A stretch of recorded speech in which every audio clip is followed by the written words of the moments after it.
Welcome to the deep dive. Today we're tackling something really fundamental, aren't we? It's about how we navigate, well, everything: life, relationships, work, emotional intelligence. EI, as people often call it. That's right. And we've gone through some really good material, especially this piece from Cell Sensei, The Importance of Emotional Intelligence in Relationships and Work.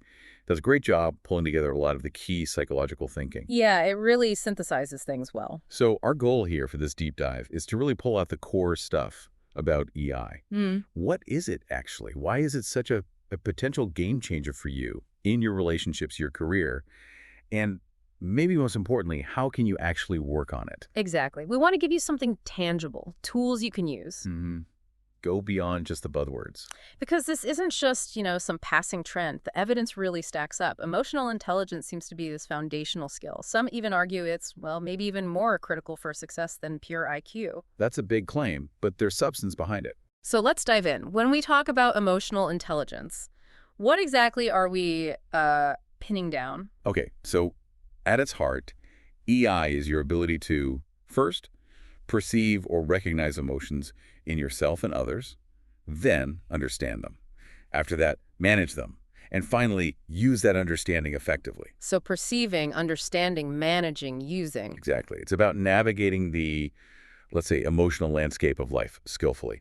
And it's really worth drawing a line here between EI and IQ. Okay. IQ, that's your cognitive horsepower, right? Right. Learning, reasoning, solving problems. EI is different. It's focused squarely on your emotional and social skills, your adeptness there. So it's not just about being emotional or being nice. Not at all. It's much more nuanced. And, over the years, several key models have emerged to help us break it down. One of the really foundational ones comes from Peter Salovey and John Mayer. Right. Salovey and Mayer, what was their angle? They saw EI as a specific type of intelligence, a cognitive ability, really, focused on how we process emotional information. Yeah. Their model has four main parts or branches, and they kind of build on each other. Okay, step by step. What's the first one? The first, the absolute base layer, is perceiving emotions. Which sounds like just noticing if someone's happy or sad. Yeah, that's part of it. It's recognizing emotions in yourself and in others, picking up on facial expressions, tone of voice, body language, even emotional content in art or music. And it also includes being able to express your own emotions accurately and, crucially, telling the difference between genuine feelings and maybe feelings that aren't quite authentic. That ability to spot genuine versus fake emotion, that seems like a big deal. It really is. Honing that skill gives you a kind of head start in understanding people, their needs, how they might react. It's incredibly valuable, personally and professionally. Makes sense. Okay, what's the next branch up? Branch two is using emotions to facilitate thought. This is where emotions aren't just things you feel, they actually help you think better. How does that work? Well, think about it. Feeling excited might boost your creativity during a brainstorm. Or maybe a feeling of unease makes you pay closer attention to a potential risk. It's about harnessing emotions to guide your attention, enhance problem solving, even see things from different emotional viewpoints. So emotions aren't always the enemy of rational thought. Exactly. When managed well, they can be powerful allies to your thinking. Interesting. Okay, branch three. Third is understanding emotions. Now, this is deeper than just recognizing them. It's about grasping the complexity, like how emotions connect frustration, escalating to anger, maybe. The relationships between emotions. Right, and how emotions shift over time, what causes them, what the likely consequences are. This is where you get into the more sophisticated aspects of EI. That sounds like it requires, some real insight. It does. And that leads us to the final top branch in their model, managing emotions. Okay, the big one. This is about regulating your own emotions effectively and also being able to influence the emotions of others constructively. It means being open to all your feelings, positive and negative, but knowing how and when to moderate them or even amplify them, depending on the situation and what you're trying to achieve.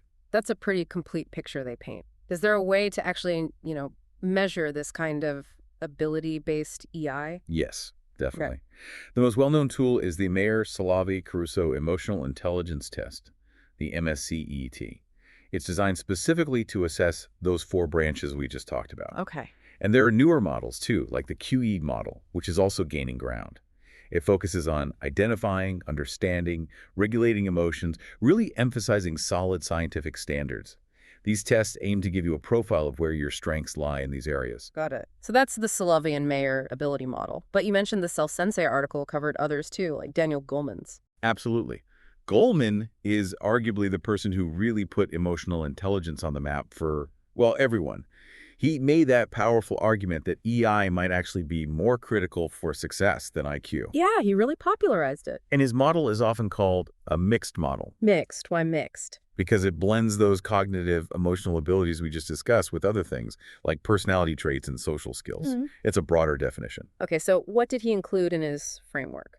Originally, Goleman talked about 5 key components: self-awareness, knowing your emotions, your impact; self-regulation, managing those disruptive impulses; motivation, that internal drive, passion; empathy, understanding others' feelings, what he called social awareness; and finally, social skills, managing relationships effectively. And I think that changed slightly over time, didn't it? It did. He later refined it into 4 core competencies, which you still hear about a lot. Self-awareness and self-management stayed central. Then social awareness, which covers empathy, but also understanding broader social dynamics. And relationship management skills like influencing, coaching, conflict resolution. Right. And a really key takeaway from Goleman is his insistence that these are learned capabilities. Ah, that's crucial. Yeah, they're not just fixed traits you're born with. You can Yeah. actively develop your EI. That's definitely hopeful, so it's something you can actually work on. What about the third model mentioned, the Bar-on model? Right, Reuven Bar-on. He proposed another mixed model, terming it emotional social intelligence, or ESI. He framed it as a set of non-cognitive skills and competencies that basically determine how well you cope with life's demands and pressures. Coping skills. Okay, how did he break that down? Bar-on's model covers 5 main areas: intrapersonal skills, things like self-regard; emotional self-awareness; interpersonal skills; empathy; social responsibility; then adaptability, reality testing; flexibility; stress management, stress tolerance; impulse control; and finally, general mood optimism, happiness. Wow, that sounds really comprehensive. Covers a lot of ground. It really does. It aims for a holistic view of your emotional and social functioning. Yeah. And the Self-Sensei article mentioned his assessment tool too, the Emotional Quotient Inventory, or EQI. Ah, yes, the EQI. Exactly. That and its updated version, EQI 2.0, are widely used, based on Bar-on's framework, to look at how someone functions emotionally and socially in different settings. Okay. So we've got Salovey and Mayer focusing on cognitive abilities, Goleman looking more at, say, competencies for success, and Bar-on emphasizing these broader coping skills. Yeah, they come at it from slightly different angles. But they all seem to land on the importance of understanding and managing emotions, right? Absolutely. And what's insightful, I think, is that while academics might debate the finer points, like, is EI really a distinct intelligence in the classic sense? All these models highlight just how vital this emotional skill set is for living an effective life. Right. Which model resonates most might just depend on what you're interested in. Are you a researcher digging into cognitive processes, or maybe a manager trying to build better teams? That makes sense. Okay, so we've got a pretty good handle on what EI is. Now let's really dig into why it's so incredibly important. Starting with relationships, our personal connections. The Self-Sensei article calls EI the bedrock. It really is. I mean, think about it. Relationships thrive on communication, right? Fundamentally. And communication is so much more than just words. It's packed with emotional context, unspoken cues. High EI just dramatically boosts your ability to connect meaningfully. How does that work in practice, though? Well, take the components. Good self-awareness means you recognize your own emotional state and how it might be coloring your words or your listening. Self-management helps you regulate those emotions, so you don't just reactively blurt something out or shut down. Social awareness, especially empathy, lets you tune into the other person's feelings, their tone, their posture. You become more responsive. Right, you pick up on the subtle stuff. Exactly. And then relationship management ties it all together. It helps you express yourself clearly, build rapport, navigate the give and take constructively. It's about being understood, yes, but also about truly understanding. So higher EI makes it easier to build that mutual understanding and trust. Precisely. When people feel genuinely heard and their emotions are validated, trust just naturally grows, the bond gets stronger. And that's not just for the good times, I imagine. Oh, definitely not. It becomes absolutely critical when you hit conflict. And let's face it, conflict is, well, unavoidable in any close relationship. True. It can be so destructive if handled poorly. How does EI help there? It gives you the toolkit for constructive conflict resolution. Self-management is key for staying calm, right? Not letting things escalate unnecessarily. Resisting that knee-jerk reaction. Exactly. Empathy allows you to genuinely try to see the other person's point of view, even if you disagree, to validate their feelings. I understand why you feel that way. Yes. And good relationship management skills help you use active listening, express your own needs clearly with I statements, I feel X when Y happens, and work towards compromise, towards solutions that work for both of you.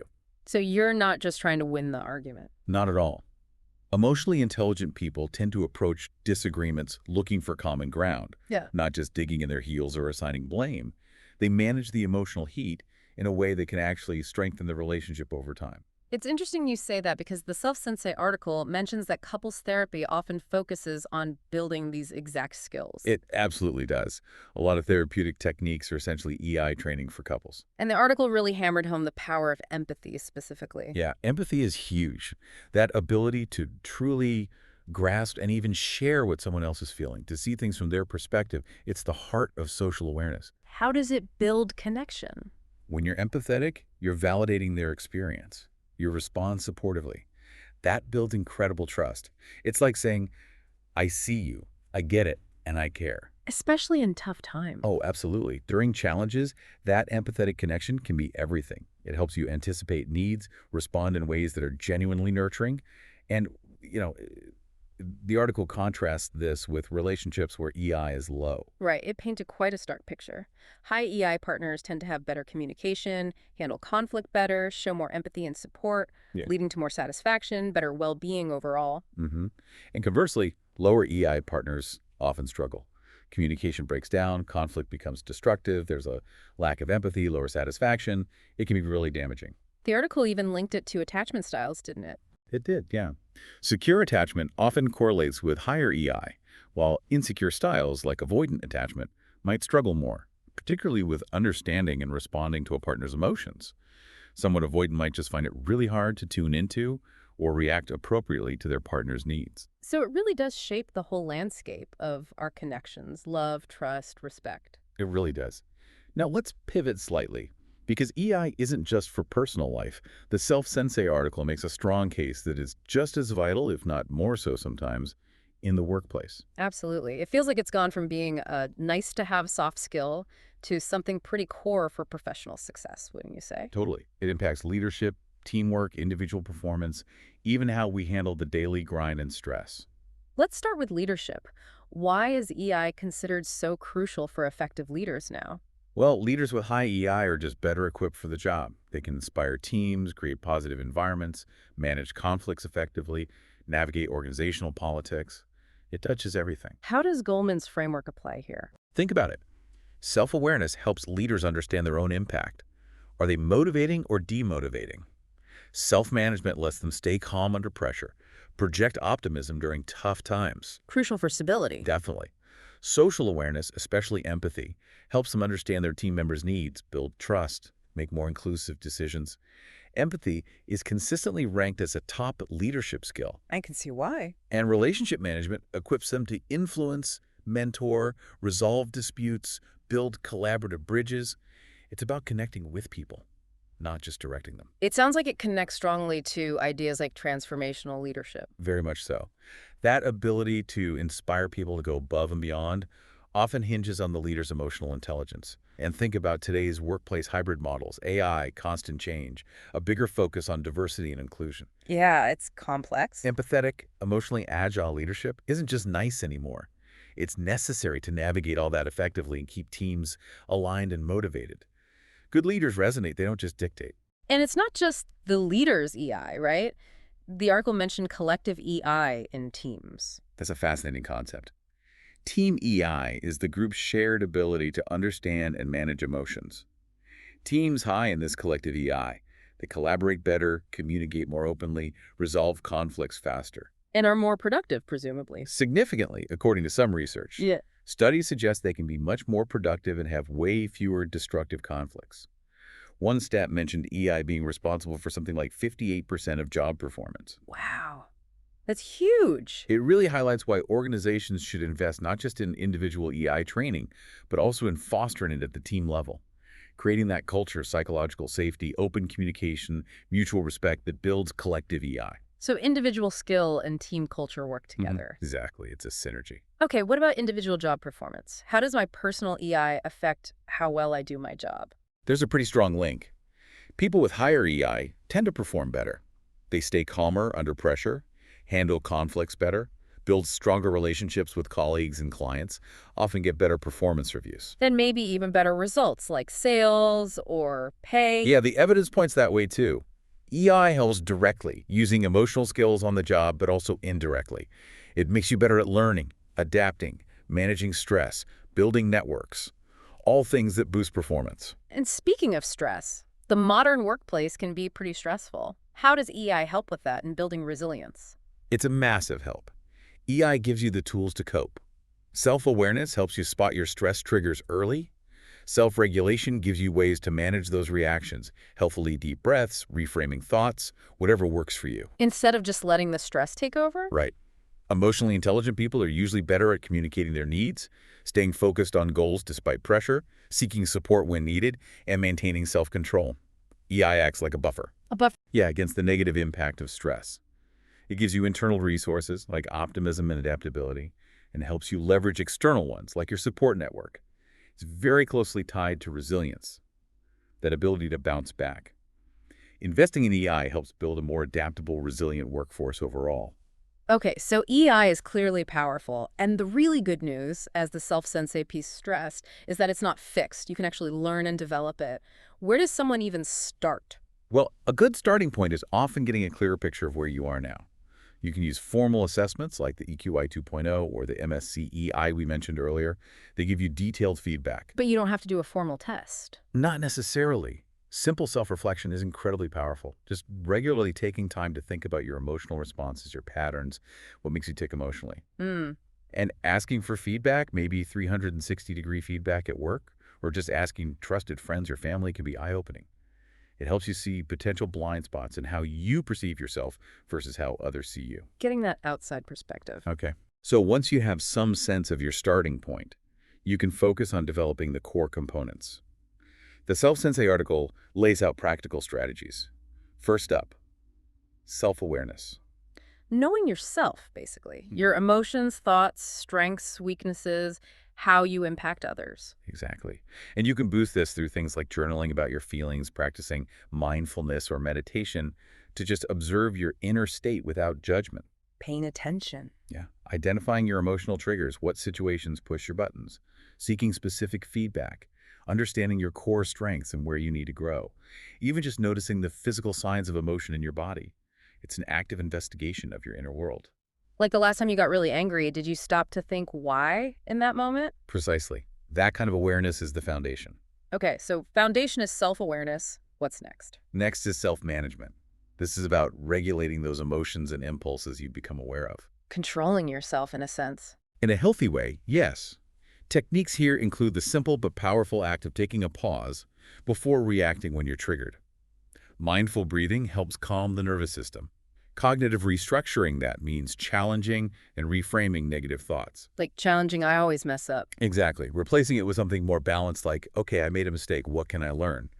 Finding healthy ways to channel emotions exercise, talking it out, practicing delaying gratification, building distress tolerance, and taking accountability for your reactions. It's not about suppression, it's about constructive expression. Right. Managing constructively. Okay, then we move outward to others. Social awareness. Yes. Understanding others' emotions, needs, concerns. Empathy is central here, obviously. But it's also about picking up on social cues, feeling comfortable in social settings, recognizing group dynamics. How do you get better at that? Practice empathy. Deliberately, really try to see things from their shoes. Practice active listening. Put away distractions. Focus fully. Try to grasp the underlying feelings, not just the words. Observe nonverbal cues, body language, tone. Be present in interactions. Try to understand the dynamics in groups you're part of. It's a conscious shift from me to them. Tuning into others. And all of this builds towards the fourth area, relationship management. Using all that awareness of self and others to navigate interactions effectively. Precisely. This is where skills like clear communication, influence, conflict management, collaboration, building rapport come in. What are some key strategies here? Building trust is fundamental. Be consistent, reliable, admit mistakes. Communicate clearly and respectfully. Learn to give constructive feedback, make it specific, timely, helpful. Manage conflict, effectively aim for those win-win outcomes. Influence and inspire others positively. Foster teamwork. And, importantly, set healthy boundaries. That requires both self-awareness and good communication. Boundaries are so important but often overlooked. They really are. And the Self-Sensei article also made a point about mindfulness, didn't it? How it helps boost EI overall. Yes, it did. How does that work? Mindfulness, that practice of paying attention to the present moment without judgment, it really supports EI development. It boosts self-awareness because you're observing your thoughts and feelings non-judgmentally. Okay. It improves self-regulation by creating that pause between stimulus and response, calming you down. It enhances social awareness because you become more attuned to subtle cues when you're fully present. And it can support empathy, especially practices focused on compassion. It's like a foundational mental workout for your EI muscles. That makes sense. The article had a useful table summarizing all this, the components, why they matter, how to develop them. A good reminder it's an ongoing journey. Absolutely. Continuous effort across all areas. Now, EI doesn't live in a vacuum, does it? The article also explored how it connects with other psychological ideas. Right, like its relationship with social intelligence, or SI. How do they differ? Well, EI is often seen as more internally focused and about managing emotions in direct interactions. SI is maybe broader, navigating complex social situations effectively, understanding social systems, adapting your behavior across different contexts. So, related but distinct. Yeah. Some early theories saw EI as part of SI. You could think of SI as maybe the application or extension of EI in broader social settings. Strong EI is likely a great foundation for developing strong SI. You really need both to navigate the social world well. Okay. And what about personality? How does EI mesh with things like the big five traits, openness, conscientiousness, etc.? That's a bit more complex and still debated. Ability-based EI, like the Salovey model, seems fairly distinct from personality, showing only modest links. Okay. But trait EI, the kind measured by self-reports, often shows stronger overlaps. Especially a negative link with neuroticism, meaning lower emotional stability, tends to go with lower self-reported EI, and often positive links with extroversion and agreeableness. So some overlap there. Does that cause issues? It raises questions for some researchers about whether these trait EI measures are truly capturing something uniquely different from personality, or just repackaging it. But that consistent link with neuroticism does suggest that having some baseline emotional stability really helps in developing and using emotional intelligence. Interesting. The article also brought up cognitive biases, how our mental shortcuts can mess with our emotional perception. Yes, that's a really important connection. Bias is like confirmation bias, where we favor info that confirms what we already think, or the fundamental attribution error, where we misjudge the causes of others' behavior. These can seriously distort how we see emotions in ourselves and others. So biases get in the way of accurate self-awareness and social awareness. Absolutely. If you're biased in how you interpret situations or people's motives, your emotional responses and understanding will likely be skewed too. Recognizing your own potential biases is actually a key part of developing higher EI. Good point. Thinking clearly helps feel clearly, maybe. Something like that. Now, of course, like any popular concept, EI isn't without its critics. The article touched on some of these critiques. Right. What are the main sticking points? Well, there's the debate. Is EI, especially the broader mixed models, truly a distinct intelligence? Or is it more a collection of personality traits and skills we already knew were important? The definition question. Exactly. Then there are challenges with measurement. Self-reports can be faked or just inaccurate because people aren't always self-aware. Ability tests have faced critiques about scoring, like, is consensus scoring just measuring conformity? Measurement is tricky for subjective things. Very. There's also the redundancy issue we touched on. How much overlap is there with personality? Does EI add predictive power beyond IQ and personality? Some studies say yes, others are less conclusive. Okay.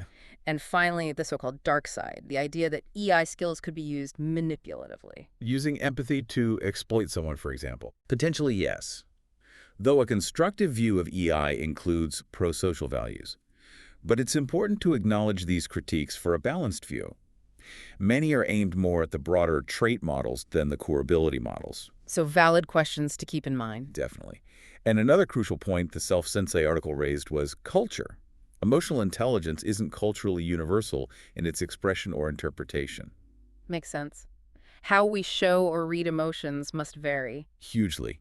While basic emotions might be universal, the display rules when, how, to whom you show emotion differ dramatically. How intensely emotions are expressed varies. Even which facial cues people focus on can differ culture to culture. Like focusing on eyes versus mouth. Exactly. There's often an in-group advantage in recognizing emotions accurately within your own culture.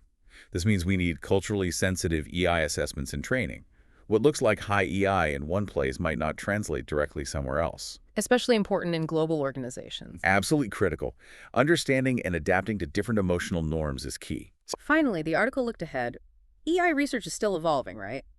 What's new or on the horizon? It's definitely a lively field. We're seeing more refined assessment tools, like the QE model, more focus on tailoring EI interventions for specific needs in schools, in workplaces. EI in education seems big. Yeah, linking it to academic success, better behavior.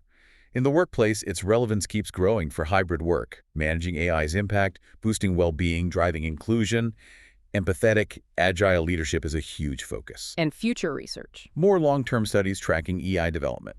Understanding the mechanisms, how exactly does EI lead to better outcomes day to day? Digging deeper into cultural specifics. Improving measurement. Exploring the neuroscience behind EI. And looking at EI in our interactions with technology, like AI. The field is maturing, focusing on solid evidence and practical application, including building psychological safety in teams. So it's clear this isn't just some fluffy concept. Emotional intelligence, self-awareness, self-management, social awareness, relationship management, it really is fundamental. It seems to be, yeah. For building those strong relationships, for achieving success at work, it's proving pretty crucial. And the key takeaway for everyone listening is that this is developable. You can get better at this with conscious effort, using practical strategies like the ones we discussed. Exactly. And while we need that balanced perspective, acknowledging the critiques and cultural differences, the overall picture is pretty compelling. Working on your EI can genuinely lead to richer relationships, better work performance, stronger leadership, and just improved overall well-being. It seems more relevant than ever in today's world. Absolutely. So maybe a final thought for you, the listener, to take away today. How could you intentionally apply just one thing we talked about? Maybe you focus on listening a bit more empathetically in your next conversation, or take that crucial pause before reacting if something challenges you. Small steps can make a big difference. We really encourage you to keep exploring these ideas, see how they can work for you. Thanks for taking this deep dive with us today.